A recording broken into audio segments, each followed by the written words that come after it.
Welcome to The Shift Show with Adriana Bucci. Join me every week to learn all about narcissistic abuse recovery, healing from physical and emotional pain after the abuse, and everything else to do with toxic people and how they affect your physical, emotional, and mental health. And no, you are not the crazy one. Thank you so much for tuning in to today's episode. Let's get right to it. Today's episode is a recording of an Instagram Live that I recently did. If you're not following me yet on Instagram, you probably should. It's at Let's Get Your Shift Together, all one word. And I basically talked about, feeling guilty after you set boundaries, especially with toxic people. And just to also emphasize that you can set boundaries with healthy people as well, and even yourself. Boundaries are not just for toxic people. They absolutely should be placed with toxic people. And I go into that quite a bit in this episode. And I also answer questions that some viewers had as well. So this is a really great episode. And if you are feeling guilty after having set boundaries with a toxic person, maybe they're lashing out at you, maybe they are upset with you for setting those boundaries, just know that you absolutely did the right thing. And that kind of behavior from that person is absolutely toxic, and healthy people will not have a negative reaction to you setting a boundary. They will see that, you're putting yourself first, and we all have the right to put ourselves first. It's just kind of common sense, but narcissists don't see it that way. So that was the purpose of going live on this. And I figured I'd make this into a podcast episode too, because this information is just so valuable for people who are survivors of narcissistic abuse. And it's totally normal to feel guilty. If you did set a boundary, all it means is that you're human, and humans have emotions. So that is something I'm trying really hard to normalize, that humans have emotions. I cannot stress that enough. So without further ado, here is the recording of the live stream. And if you have any suggestions for any future podcast episodes, feel free to shoot me an email at letsgetyourshifttogether@gmail.com. Looking forward to hearing from you and your thoughts on this episode. First and foremost, this is going to be all about boundaries and how important they are, and how you can manage your feelings of guilt, when you do set a boundary with a narcissistic person. Laura says, does it ever get easier to set boundaries? God, yeah, it gets so much easier. Like the first couple of boundaries, it's, very scary and difficult to, set those boundaries, because you don't know what's going to happen, right? And especially, I'm going to be talking mainly about narcissistic parents, because, they are the ones who kind of instill that guilt onto you, and it sucks, right? Like it's shitty, right? Because you learn about guilt and feeling guilty, and that, everything's your fault in the womb, basically. At least that's how it was for me. I have no memory of the first time I felt guilty for anything, Someone asked, am I a therapist? No, I'm a coach. So I always try and make that clear. I am a coach. So I am not a therapist. I am just a coach. I help people who have been through narcissistic abuse and want to heal from it, because we can all use a little help with that. So yeah, Parents SVS says, I'm sorry if I'm butchering the usernames here. Parents, unfortunately, are the hardest ones to create boundaries with. Absolutely. It has me walking away like, was I right? Hashtag, did I do the right thing? Lol. Yeah, totally. Absolutely. And I made a post about this a few days ago that resonated with so many people, that, you did do the right thing. You 100,000% did do the right thing. And we'll get into that in this live. And yeah, so I'm going to get started. And if you have questions, definitely ask them, and I'll get to the questions at the end, right? So I'm going to make my little spiel. I'm going to talk about all this stuff with boundaries, and then I will go into your questions once, just to keep this organized. So you can and should set boundaries with yourself, toxic people, and healthy people. These are all people. Like, you can set boundaries with anybody, right? And we're kind of, in the healing community, we kind of maybe feel like, oh, you can only set a boundary with like toxic people and not healthy people, right? Or if someone's healthy, you don't need to set a boundary with them. And that's not true. That's not true at all, right? So I'm going to get into everything. I'm going to briefly talk about boundaries with yourself and other people, like, who are healthy. And then obviously, like, this is going to tie into setting boundaries with narcissists and toxic people, emotional abusers, etc. So, boundaries.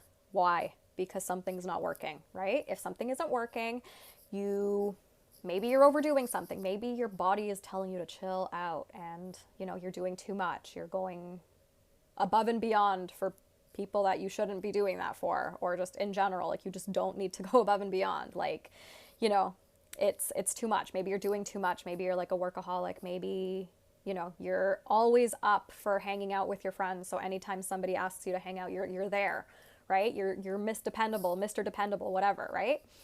And this can definitely really spiral out of control until you reach a breaking point in your life and you realize that you need to fucking chill. So, you don't have to reach that point.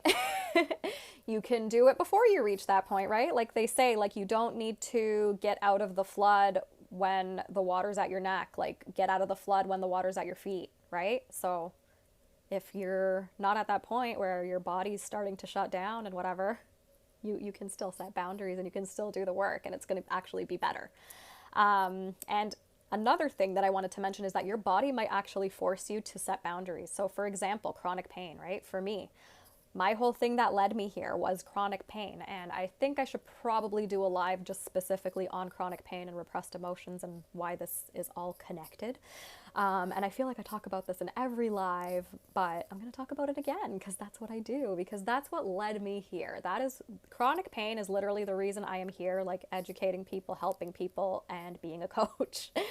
So for me, I had migraines, TMJ dysfunction, carpal tunnel syndrome, just a whole bunch of stuff, ulcers, I tried everything for my pain, trust me, like, you name it, I tried it. Nerve block injections. I had trigeminal neuralgia at one point, and I was literally considering the surgery to sever the nerve, and that's like an actual brain surgery. And I was okay with that, right?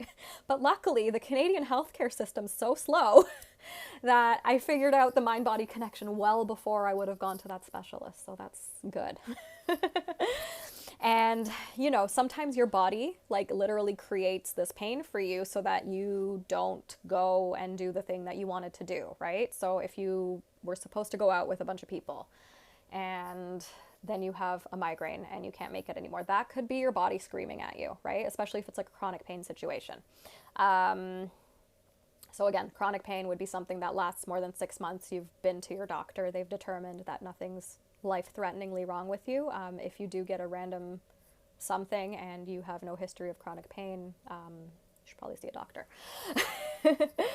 So, and sometimes when we do have that chronic pain, we can actually, like, I did this, so I don't know if this might resonate with some people who have chronic pain. Sometimes, like, we kind of use that to our advantage. So, like, there would be toxic friends that I didn't really feel like hanging out with, and maybe my migraine wasn't that bad that day and I could have gone out, but I just didn't really want to see that person or have a difficult conversation. So I would just use my pain as an excuse. And that could be because when you're dealing with a toxic person, you feel like you need to have a really, really good excuse to cancel on them or to put yourself first or whatever, right? And that's totally normal. So yeah, just be aware of that. And the thing that led you to being so terrified of setting boundaries in general is linked to your childhood trauma, your upbringing, whatever. And this can turn into people pleasing. So for me, when I was a kid, definitely I learned to be a people pleaser, probably in the womb as well.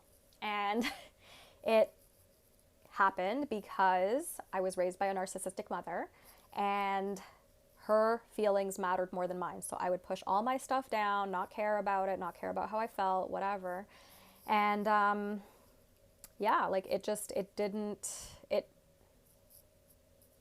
I completely lost my train of thought. But like childhood makes you be a people pleaser, right? And because of this, yes, now I remember where I was going with this. So because of this programming that I had, that, my mom's emotions matter more than mine. The way my mom feels matters more than how I feel. Who cares about me? I'm 5 years old, but like here I am going to do all this work to try and like make my mom love me. That makes you become a people pleaser, and people can become people pleasers for other reasons, but I'm just talking about my experience here, being raised by a narcissist. That's what happened to me. That's why I became a people pleaser, and I just kind of figured, I just have to make everybody happy, and I can't say no to people because people who say no are mean, right? But it's not mean. It's not mean at all. So here's the thing. Healthy people are not going to react badly to you setting a boundary. So, for example, they might ask you to hang out one day or to do something for them. Like maybe you guys do stuff for each other every now and again, and maybe they need a favor, right? And maybe you cannot do this favor for them on this particular occasion, and you're freaking terrified that, oh my God, what if I say no and they never talk to me again, and I'm going to feel bad and I'm going to really upset them, right? This is because you are used to how toxic people react to you setting boundaries, and that's normal. It's totally normal. And it's important to understand that healthy people are not going to have a bad reaction to you setting a boundary or saying no or putting yourself first. And, they might judge you, never hang out with you again. And the thing is, only a toxic person's going to do that. So in a way, wouldn't you rather know, right? So if you do need to set that boundary and somebody does not react well, then you know that that's not a person who gives a shit about how you feel, right? Unfortunately, that's just how it is. And it's better to know than to not know and to be just continually wondering like, oh, does this person care about me? And obviously they don't if they are not going to react well to you setting a boundary. And it doesn't have to be like this huge thing of like, I'm setting this boundary with you today. Like, it doesn't have to be that. It can just be like, listen, I did too much this week. I can't help you move furniture next week. Like, I can't. Like, I have no bandwidth to help you. And I'm sorry, but I just can't. And you don't have to apologize that much either, right? But, the other person on the receiving end of that is going to understand. They're going to be like, okay, cool, no worries. Like, that's fine. If they're a healthy person. If they're a narcissist, they're not going to react like that. They're going to be like, oh, fuck you, or, oh, you, all these things I did for you. So we'll get into that. And, especially in quarantine, right? Like, I don't know, like, things are different every part of the world, quarantine-wise. Like, in Toronto, like, things are starting to open up a bit. But if you're still in lockdown wherever you are, if you're stuck with this person, like, you can, take a breather, right? Because it's not healthy to be 24/7 constantly communicating with one person, right?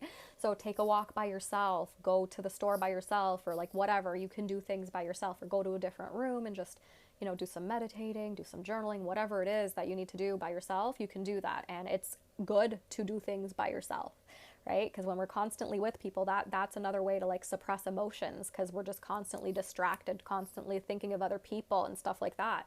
So it's good to take some breathers for yourself. And again, when you're setting boundaries with healthy people, they're not going to care, right? They're going to be like, yeah, you do you. That's amazing. Good for you. I'm proud of you for like going on a walk by yourself for the first time. Like, that's huge, right? So understand that. And you can set boundaries with yourself too. So I will briefly, like just a very basic example of setting a boundary with yourself. Okay, during quarantine, maybe we've all picked up the habit of watching Netflix for 10 hours a day, right?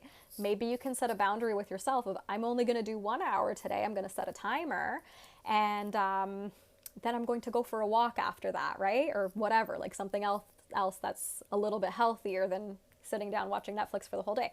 Not that there's anything wrong with that. If you're super stressed out and that's your way of like chilling out, like that's cool too. But when you're doing that every day, right, like that could be a problem. So you might want to set a boundary with yourself that it's like, okay, like maybe I need to just chill on the Netflix or whatever it is, whatever the vice that you have used to numb yourself is, and you set a boundary. You can even set boundaries, and like, this is going to sound like wild coming from me.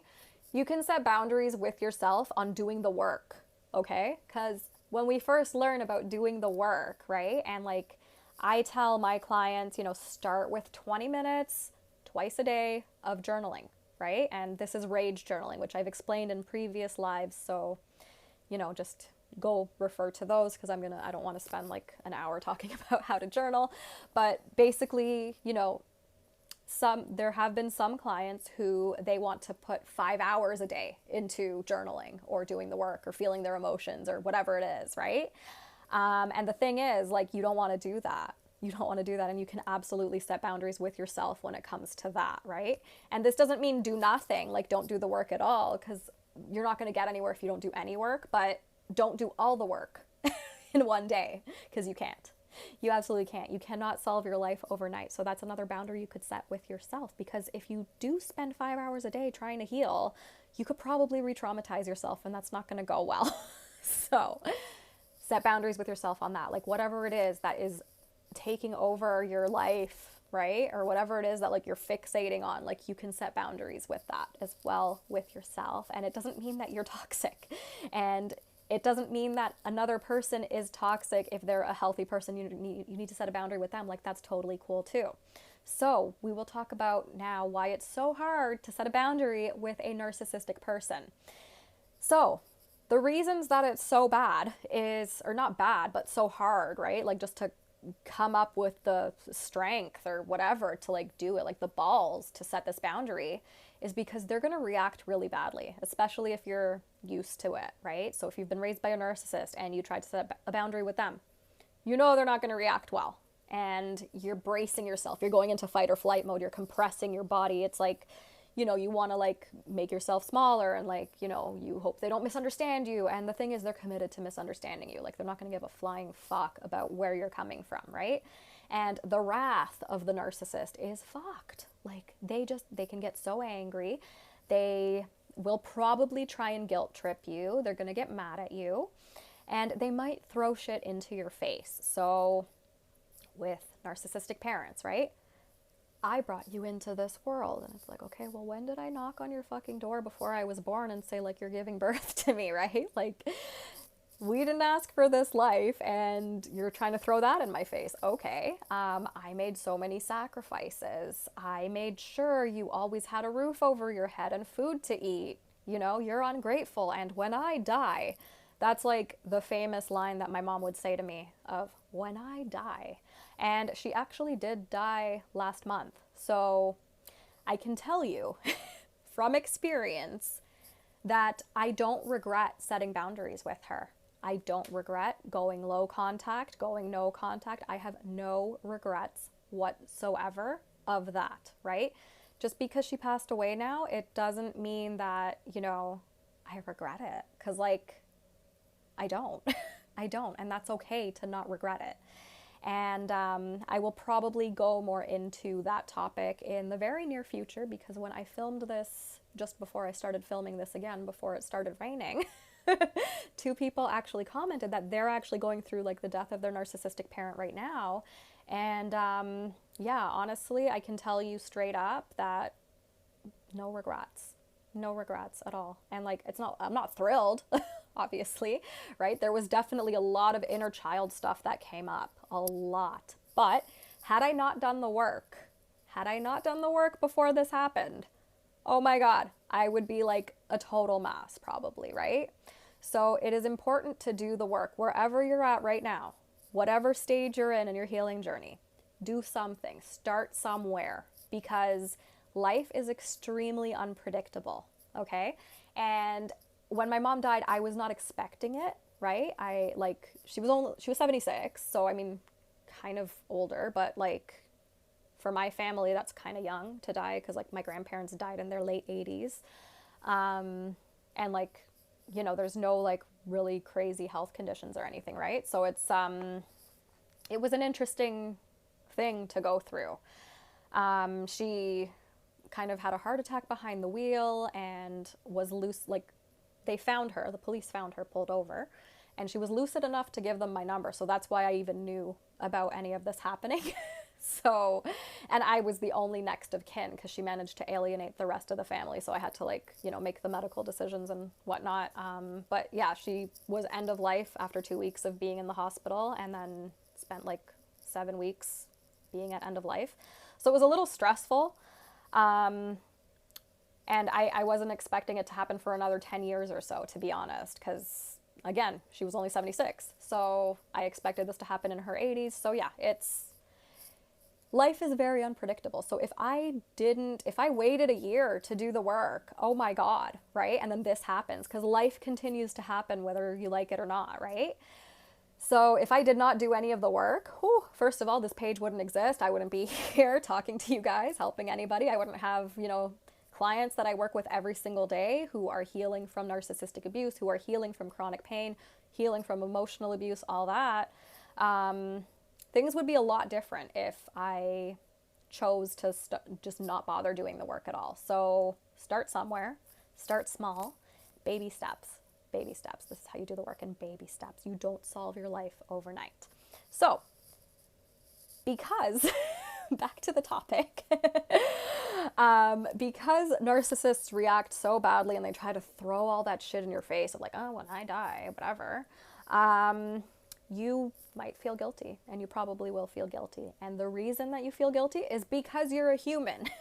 It's not because of anything else. It doesn't mean that you did something wrong by setting the boundary or by wanting to set that boundary. Like, there is no wrongdoing on your end for putting yourself first, for saying like, I don't have the bandwidth to deal with this right now. Like, I just need to be out of this equation, or whatever the boundary is, whatever it is that you're doing to put yourself first. You might feel a variety of emotions. Like, there's no right or wrong emotion to feel, okay? You might feel something different from guilt, but I think guilt is like one of these universal things that adult children of narcissistic parents deal with a lot, because that is ingrained into you as a child. And you might feel relieved after setting a boundary. You might feel empowered. You might be happy. And that's great if you do, right? And understand that that could fluctuate, right? You could feel empowered one day, and the next day you could be like, oh, fuck, did I just set a boundary? Oh my God. Did I make the biggest fucking mistake of my life? Am I ruining this person's life? Am I whatever? Like, it might happen. It might not happen, and that's great if you don't, if it doesn't happen, but it might. And chances are, if you're here, if you're watching this, I don't think it's a coincidence. It probably will happen. It probably has happened. It might be something you're going through right now. I made a post the other day with a reminder that you did the right thing by putting yourself first, and this resonated with so many people. So I know this is something that a lot of people struggle with. I struggled with it too. And, I'm going to, this reminder and the following tips that, there's no right or wrong way to feel, you did the right thing, is going to help you. And it's going to be for anyone who's struggling with a difficult emotion that they don't want to feel after setting a boundary. And yeah, I wish I had this when I was first starting to set boundaries. I wish I had like me talking to myself like this right now. It would have been so cool, but I, figured it out on my own, and that's why I'm here. So before I continue, if you have done the brave thing of setting a boundary, congratulations. You are a badass. You are an amazing person, and I know how difficult that probably was for you. And you absolutely 1000% did the right thing, and you should probably give yourself some credit for doing a difficult but necessary thing to protect your mental health. Like, we set boundaries to protect our mental health. Blood is not thicker than your mental health. It's not thicker than water. It's not thicker than anything. Like, if you have to set a boundary with a family member, you have to set a boundary with a family member. It doesn't mean you are a monstrous, horrible person. And so now I'm going to get into the tips on what to do with the emotions. So you set the boundary with a narcissistic parent. Maybe you set a boundary. Maybe it's a significant other, right? And you broke up with that person, right? Or maybe they're trying to like get back in and restart that cycle of abuse with you, because they know that you're just going to come running back to them, because that's what narcissists do, right? Until they find other supply. So you might set the boundary and be like, hey, like, just get the fuck out of my life. Or, you might want to word it nice or whatever. It's okay if you word it not nicely either. Like, you don't have to be nice, especially if it's a toxic person, like, and they're going to throw that back in your face. I'm like, oh, well, you're not nice about it, but like, fuck them. Like, they're not nice by being manipulative. Like, that's the real problem here, right? Like, or being toxic or emotionally abusing you. Like, that's the fucking problem, not the fact that you were nice or not by setting a boundary, or the fact that you set a boundary or not. So understand, and I'm going to talk about guilt as like the main emotion, because I feel like that's what we all struggle with, but feel free to replace guilt with whatever other emotion is coming up for you, whatever works for you. So understand that feeling guilty, number one, after setting a boundary is normal. It's not wrong. It doesn't mean you did the wrong thing. It doesn't mean you're a bad person. It doesn't mean that the person you're setting a boundary against is suffering, right? It means you're human, because you're actually taking that person's feelings into consideration, because that's what humans do. Okay? Narcissists don't do that because they're not human. So that boundary could have been gray rocking. It could have been lowering contact, eliminating contact, saying no to future plans, not picking up their phone call, right away, not responding to a text right away, ignoring their phone call altogether, whatever that boundary might have been. The point is, you set that boundary, you did that for a reason, and now you feel guilty, and that's totally normal. That's totally 100,000% normal. All it means is that you're human, honestly. It means that you took their emotions into consideration, and that's extremely human of you. So congratulations, you're not a fucking sociopath, and that's awesome. So number 2 is honor yourself for setting that boundary, okay? Honor your decision. You made that decision for a reason, okay? It's not like you woke up today and you were like, who can I piss off by setting a boundary? I'm going to piss this person off on purpose by setting a boundary with them, because I don't know, there's like a little mean bone in my wrist here that is telling me that, oh, let's just be evil today. No, that's not why you set the boundary, okay? You set a boundary for a reason. Maybe this person is wreaking havoc on your mental health. Maybe this person's just, you've seen them too much in a period of time, right? Whatever the reason for that boundary is, that is your reason. That's your truth. And that's okay. It's totally okay. You don't have to make it not okay, right? It's 100% okay. And, maybe, probably, if you're watching this, the person that you set that boundary with is toxic, narcissistic, emotionally abusive, or maybe you've just been spending too much time with them, or maybe you're just genuinely really fucking tired today and you cannot imagine going out for coffee with your friends, and that's okay too. And they're going to understand if they're healthy friends, right? And if not, now you know. If they don't react well, now you know that they're probably unhealthy, and those are friends that you don't really need. So number 3 is going to be the most important thing that, everyone hates, that no one wants to do after you realize you feel guilty about setting a boundary, and that's going to be to feel your feelings, right? And this can be so hard for us, because when you're raised by a narcissistic parent, you don't want to feel your feelings, because your brain literally thinks that feelings are dangerous. And I can get into this in a future talk about how chronic pain affects us, how repressed emotions affect us with chronic pain or mystery symptoms or whatever. But the thing is, when you're a kid and you're told, right, indirectly by your parent lashing out at you for having an emotion, your child brain interprets that as, okay, emotions are dangerous, and I'm just going to stuff this down here because that's going to keep me safe. Because if I have these emotions, my mother, my father, whoever the adult figure in your life is going to withhold love from me, and then I'll die. It's literally this life and death unconscious thought process that we have towards emotions. And it's not like you turn 18, your brain's like, oh no, feelings are okay now. No, it doesn't work that way. You have to actually uncondition yourself out of it. And it's possible, because I did it. If I can do it, literally anyone can do it. And that's literally why I'm here, right? So if this is speaking to you and you want to do this work, and you want to figure out how to feel your feelings, and you want to figure out how to set boundaries, with people, with healthy people, with yourself, with narcissists, whatever, book something with me, 100%. That's what I'm here for, right? Just go to the link in my bio and book a coaching session with me. It's so people underestimate how valuable it is to have that person hold space for you on your transformation as you do this work. And it doesn't have to be this massive transformation, right? It can just be you just want to do the baby steps, okay? And that's where one-on-one coaching sessions come into place. If you're ready for a massive transformation, I have a new program that is launching very soon, and that is available at the link in my bio as well. It's an 8-week program. It's very intensive. That's an option too. But the thing is, you got to figure out how to feel your feelings. So whatever you choose to do, I also have a course on this, okay? It's called Transform Your Pain. You can find that at the link in my bio. It's literally a fraction of the cost of working with me one-on-one. And I would recommend that to anybody who wants to like get started on the work and figure out what it is to do the work and how to feel your feelings. So it's so important to just learn how to do this. And I also have a book as well for $7, which will teach you how to feel your feelings as well. So all the options are there.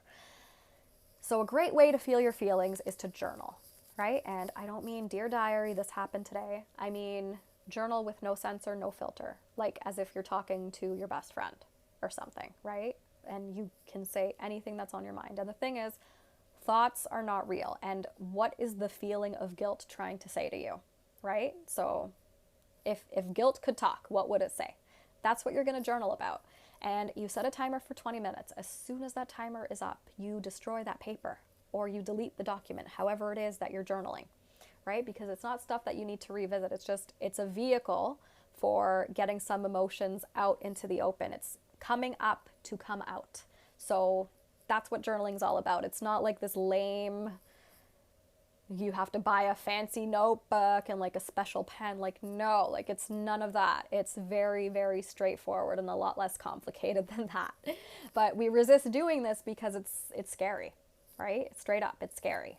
But remember that until you understand something emotionally, you can never truly understand it. So you can understand intellectually that, okay, the guilt is telling me that I'm human.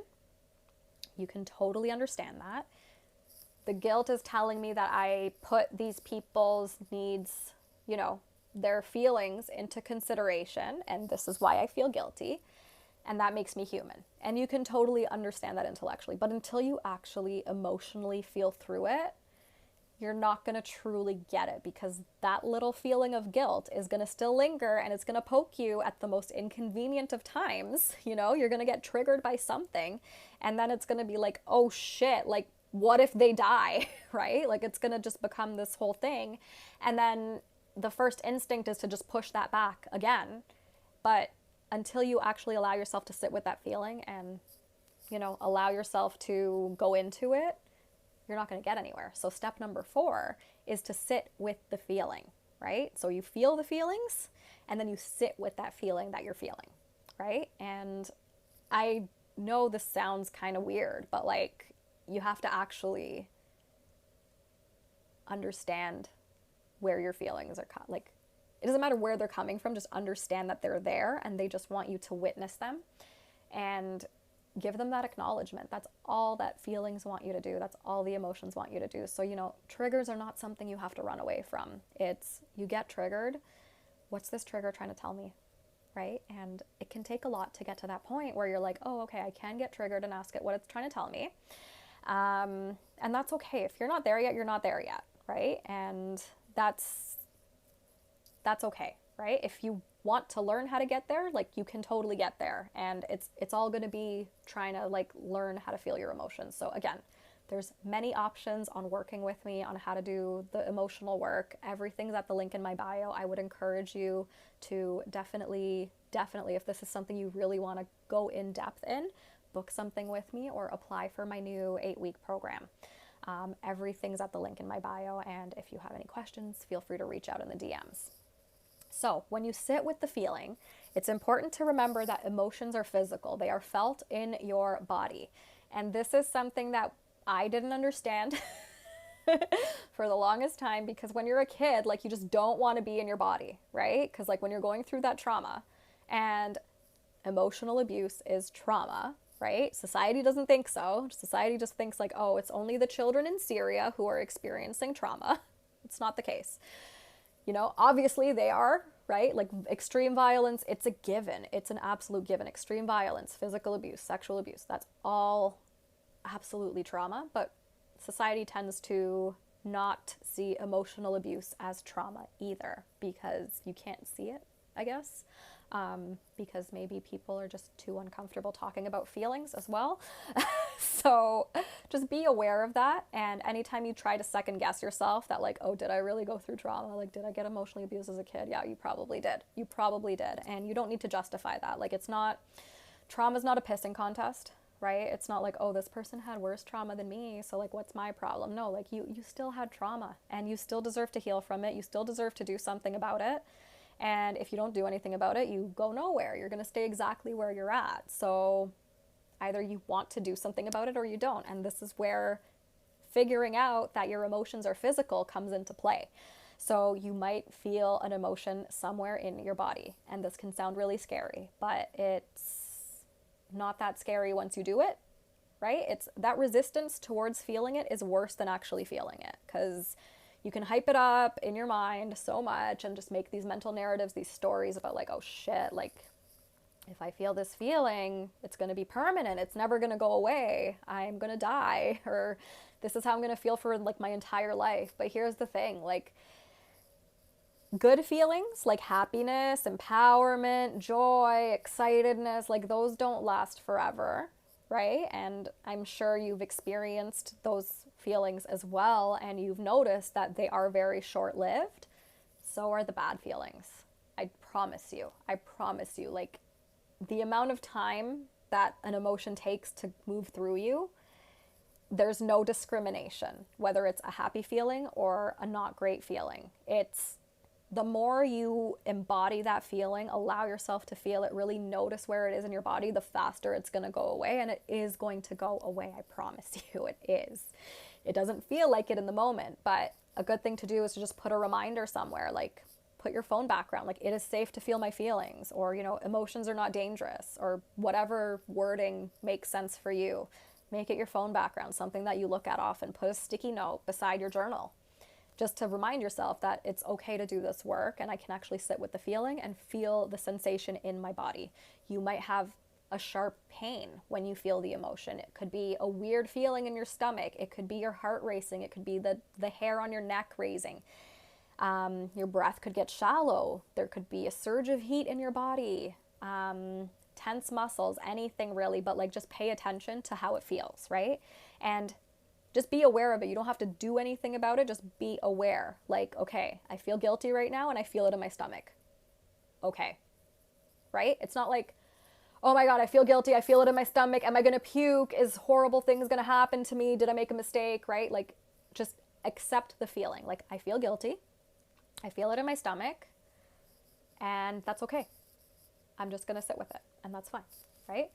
The physical sensation, whatever it is for you, is the emotion. So the more you just allow it in, let it stay for as long as it needs to stay, the better, right? And it doesn't mean you're dying, even though it might feel like that. And then just integrate it, right? Like once you fully feel that feeling and feel through it, and I promise you, if you're doing it right, it's not going to take a long time. But I will also say, if you spend a day crying, that's okay too. You're still doing the work, right? It just practice. You just have to keep doing it. But if you're just doing like a simple journaling exercise because you feel guilty because you set a boundary with somebody, like that guilt's not going to last that long if you fully allow yourself to feel through it. And then once you feel through it, it actually goes away. And then you can actually see the truth behind the situation that you were feeling this emotion, that, oh yeah, I did set a boundary and it was for a reason and I did do the right thing and I am better off without this person in my life if they're gonna throw a fucking temper tantrum because I need to put myself first for like once in my life, right? Like that's not a person that I need to associate with. So the more you do this, the more it's going to make sense. So that's my piece. I'm going to go through this with, I'm going to go through like the questions that people asked and I will answer those. So I'm starting at the top here. I was told I was part of that generation that thinks they are all that matters when I try to lay down a boundary. Oh my gosh. So I'm going to assume, bloom with abandon. I'm going to assume you're a millennial and maybe you were talking to a boomer who is just hating on the generation that thinks we're all that matters. Because they're, you know, it has nothing to do with your generation. There's like some people who are against certain generations, like millennials get shit on a lot. I'm a millennial myself. And the truth is, like, if anything, we're more empathic. But, you know, if someone's literally telling you that you think that you're part of the generation that thinks they're all that matters when you try to lay down a boundary, if someone's telling you that, like, they're toxic. They are. They're trying to like generalize everything and try to make you feel like a piece of shit because you're doing something that's right for you. And there is your cue that that boundary needed to be set with that person. So I hope that helped. Let's see what else people are saying. Roxana, hey, if you're still here, the black sheep survives. Nah, I set boundaries with everyone. Good stuff. Like, yeah.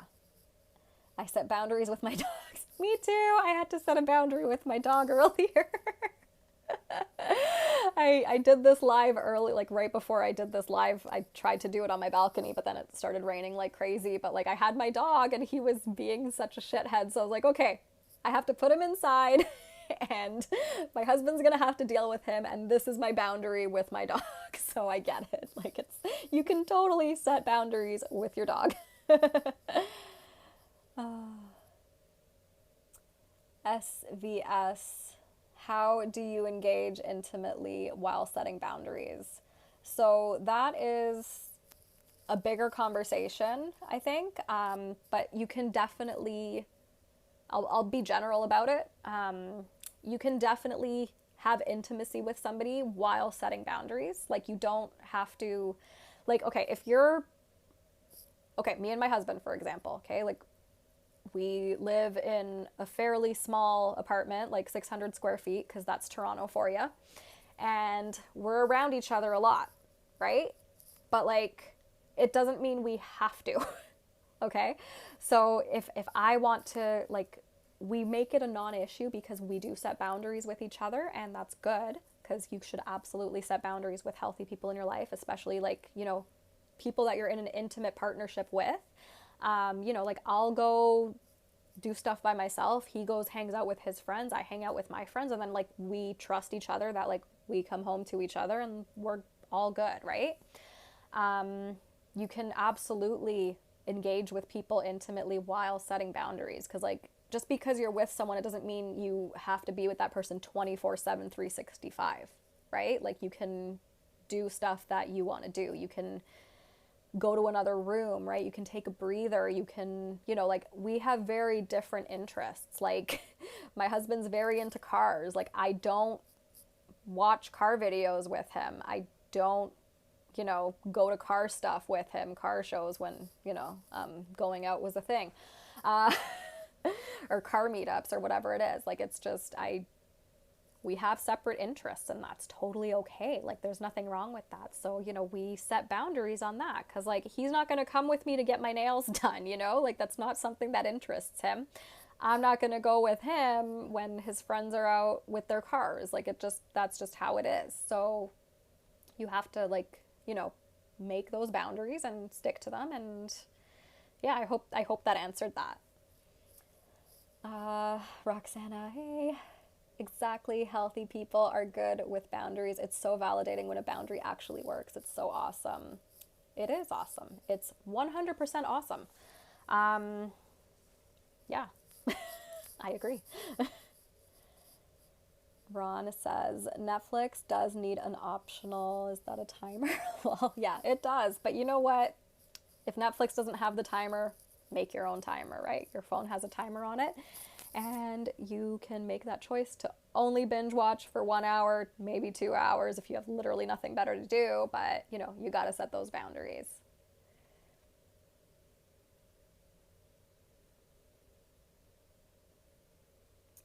Vibes being cute says, I've never heard that, guilty of obsessing on healing. Yeah, a lot of people are obsessed with healing, 100%. And it's, you can go in this rabbit hole when you start healing of like, oh my God, I'm going to do all the things. I'm going to do all the healing modalities. I'm going to talk to 10 different coaches.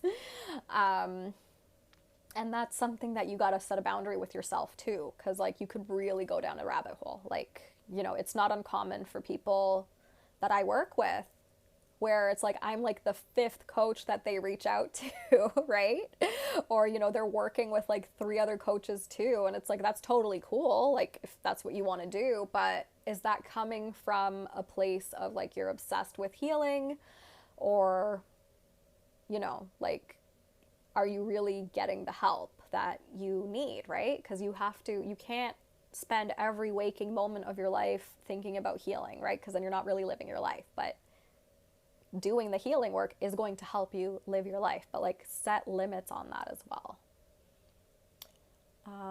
How do we unfixate? So it's depends what you're unfixating from, right? But a good way to stop fixating or like try to unfixate on something, whether it's doing the healing work or like you're just kind of obsessed with how guilty you feel about setting a boundary, maybe, or you're maybe fixating on all the consequences and the horrible things that are going to happen to you because you set a boundary. Look at it emotionally. Everything's going to happen emotionally for you, right? Like when you actually understand something emotionally, why you're fixating, right? Like what is it within you that is causing you to fixate? Is it a fear, right? Do you have this fear that if I don't fixate, then I'm doing something wrong and I'm not dedicating the amount of time that I need to be dedicating on whatever it is I'm fixating on, right? Like understand the emotion behind that, and journaling could really help. Working with somebody one-on-one could obviously really help as well. So, you know, there are strategies, but if you try and find an emotional root cause for the reason of your fixating, that's going to help you more than anything. Vibes being cute, or I am your mother. Yeah, exactly. Like, yeah, when narcissistic parents use guilt, it's like, I am your mother. And it's like, okay, well, no shit. I know we share 50% of our DNA. Like, that doesn't mean that it's okay for you to treat me like crap or to emotionally abuse me. That does, you know, I just love how they use that as an excuse. I am your mother. Like, okay, cool. That's how DNA works. Yeah, you are. Bloom with abandon. If you don't come over this weekend, that's the end of my involvement with you, parent. Yeah. Okay, then that's the end, right? Like, call their bluff, honestly. Like, if you don't go to their place every weekend, like, you don't have to. And then if they're threatening that that's the end of their involvement with you, like, okay, like, no healthy parent would say that to their adult kid. And, you know, that could actually work in your favor. Like, if you plan on going no contact, then it's like, okay, well, I thought that was the end of your involvement with me, so F you, right? So, yeah, you can definitely disengage from a parent who says that 100%, because they're trying to make you feel like shit.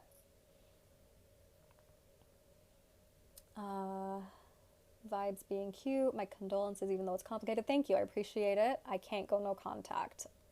So I would, you know, if you want to take that offline, we can get into the why you can't go no contact. But there are situations where you can't, right? Like maybe you're the only next of kin, right? And you have to do all the legal stuff. So that's okay, right? But as long as you have very low contact and it's not emotionally invested contact and your safety's not at risk by being in this low contact, that could work too, right? Like no contact is always the best, always. But if you can't, for whatever reason, like maybe it's legal reasons, maybe you share kids with somebody who's a narcissist and you can't go no contact, maybe you still live with your narcissistic parent and they've financially handicapped you and you can't move out yet. So that would be a good time to start figuring out an action plan to GTFO. But yeah, it is what it is. Yeah. The juicy mama says, I have no contact with my mother, too toxic, and that's totally fine, right? Like that's amazing. It's good. Guilt tripping is my mom's specialty. Yep, a lot of narcissistic moms, guilt tripping is their middle name. Yay, I'm glad that this has resonated with people. Alice says, my body literally gave out on me, no choice but to put me first at that point. Yeah, exactly. Exactly, 100%. But you don't have to wait till your body gives out, like for anyone whose body has not given out on them yet. Because that's totally what happened to me too. Like my body literally like fucked off. Like I was in so much pain that I just didn't want to be alive anymore.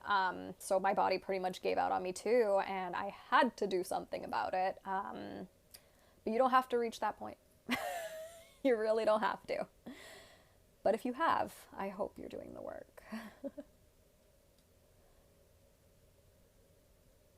Bloom with Abandon says, I think it's the associated flying monkeys that fill me with dread. Yeah, that's a totally valid concern as well. And someone's asking, flying monkeys, what is that? So briefly, they're pretty much like people that the narcissist has around to like check up on you and stuff. So like they're like flying monkeys, people asking you questions, like hoovering, things like that.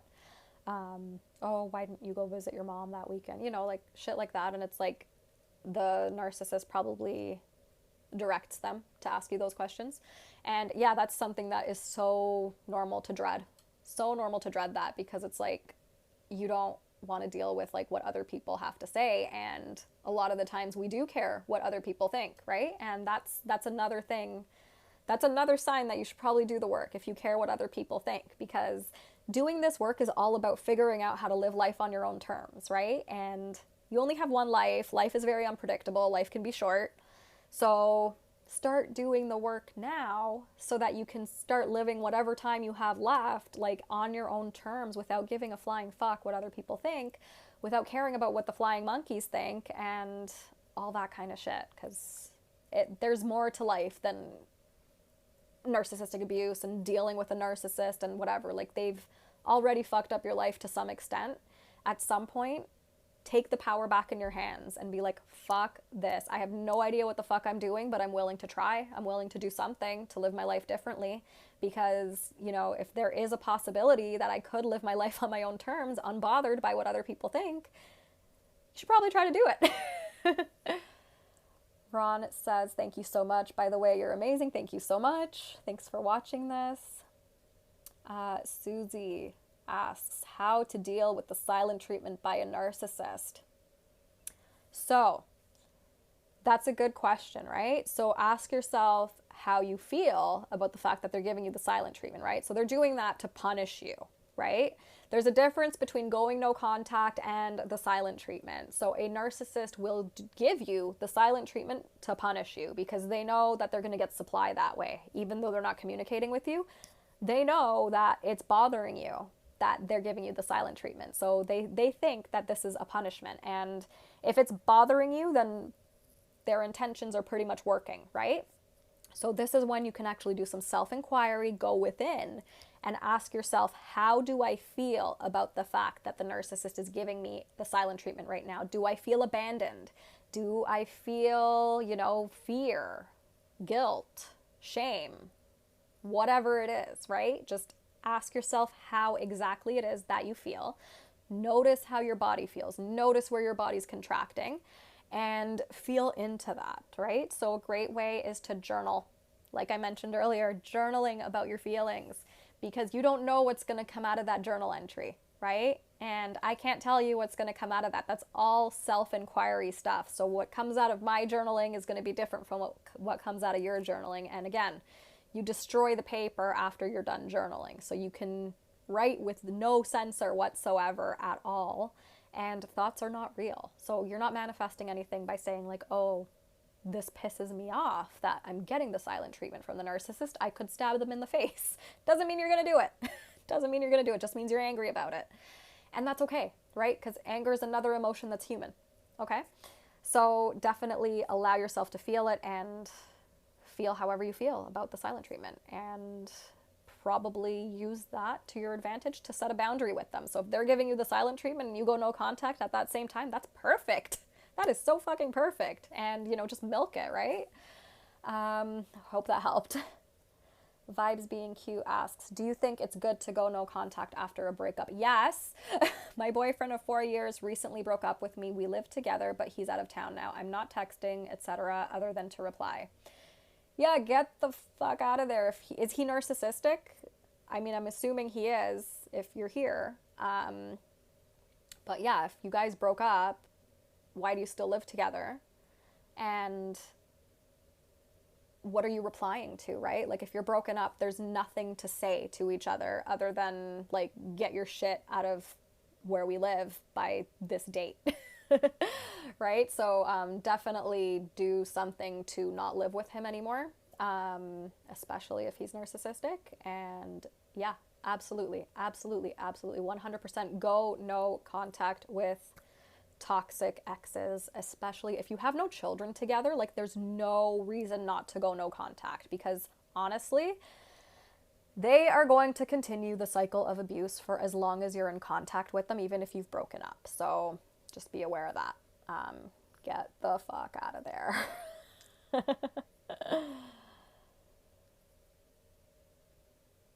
Do not wait. Exactly. Do not wait. Alice says, thank you for this. You're appreciated. Thank you so much. I appreciate you guys too for watching this. And one last question here. My mom is, he has some trait. Oh, okay. The same person who asked about their boyfriend. So your mom is narcissistic. He has some traits, but not as seriously. It was very recent. I'm apartment searching. Okay. I'm glad you're apartment searching. That's awesome. If he has traits, that's not good. But maybe he's not a like, everyone has traits, right? But if he's a full-blown narcissist and like you guys broke up over that behavior, you definitely want to go no contact. I think you should probably go no contact with him. Keep searching for apartments. Oh, you're in New York. I get it. Yeah. So it is hard to find a place in New York, probably. Yeah. It's the same thing in Toronto. It's hard to come by rentals these days. So yeah, do what you can to get out of that situation, and don't get back together, obviously. And once you find a place to live, or, if he's willing to just let you live there, I don't know, maybe you don't want to live there because there's too many memories and all that kind of shit. So that's, leave if you want to, obviously. But definitely, like, don't live together much longer. And do whatever you can to get the hell out of there. Do not go to your mother's place, obviously. Probably is better off to just wait it out, or find a friend that you could live with or something. But yeah. So that looks like it for questions. So I'm going to end this here. I hope that this has been helpful. No way, not tempted. He assumed we'd be friends. Okay. So yeah, that's a sign that he's probably a narcissist, because they want to be friends after a breakup just to kind of keep you around for supply. So I'm glad you're not tempted to live with your mom or to continue living with him. That's good. And it sounds like you're totally on the right track there with just cutting ties and moving on with your life. And definitely do some healing work, because that's going to help you 100%. So whether that's working with somebody, journaling, whatever it is, do something and start now, because and the thing with healing is to also understand that you still should do the work when you're feeling good. Okay? So a lot of the times what happens is people start journaling and they feel amazing, right? So like maybe they'll journal for like 2 weeks, whatever, and it feels great to just get all that stuff out, and then they stop journaling, or they stop booking coaching sessions, or they take a break, right? And I get why, because obviously if you're not feeling like absolute shit, why do anything about it, right? If there's nothing bothering you. But it's important to understand that it's a great idea and it's advisable to still do the work, even if you're feeling good, especially at the beginning, right? Because that is going to help you. Because when you stop, you lose momentum. You don't want to lose that momentum. And if you're feeling good and you don't do the work, then life throws you a curveball, right? Or maybe the narcissist comes back and they convince you, right? But you haven't been doing the work, so it's like easy to get back into that loop and that cycle. So if you're just getting started, don't stop. Even if you're feeling good, just keep doing it. I still do the work, right? I practice what I preach. It's like a lifestyle change. So just always kind of getting in tune with your body, getting in tune with how you feel, with your emotions, with just whatever sensations are happening in your body as you're feeling the emotions. That's going to be the most important thing. And just noticing like whatever mental narratives your brain comes up with whatever it is that you're going through. And Instagram just gave me the timer that it's kicking me off in 2 minutes, so I will end this here. And I really hope that this has helped. And, anyone who is dealing with any guilt towards setting boundaries, again, I cannot stress this enough. It just means that you are human. It does not mean that you made a mistake or that you did the wrong thing or that you're wrong and like the narcissistic person's right and you're a piece of shit because you set those boundaries. It does not mean that at all. It literally just means you're human. You're thinking about their emotions. You care about how they feel because you're human. And that's it. That's all that guilt means, right? It doesn't mean that that person's going to die. It doesn't mean that that person's going to hate you forever, or they might if they're narcissistic, and they might try to do like a smear campaign, but eventually they'll move on to new supply because they're all very predictable. And yeah, if anyone wants to, explore their own situations with boundaries and feeling guilty or any type of healing stuff whatsoever, definitely book something with me at the link in my bio. I look forward to working with you, and I will end this here. Enjoy the rest of your evening or whatever time of day it is, wherever you are in the world, and we will see you next time. Bye.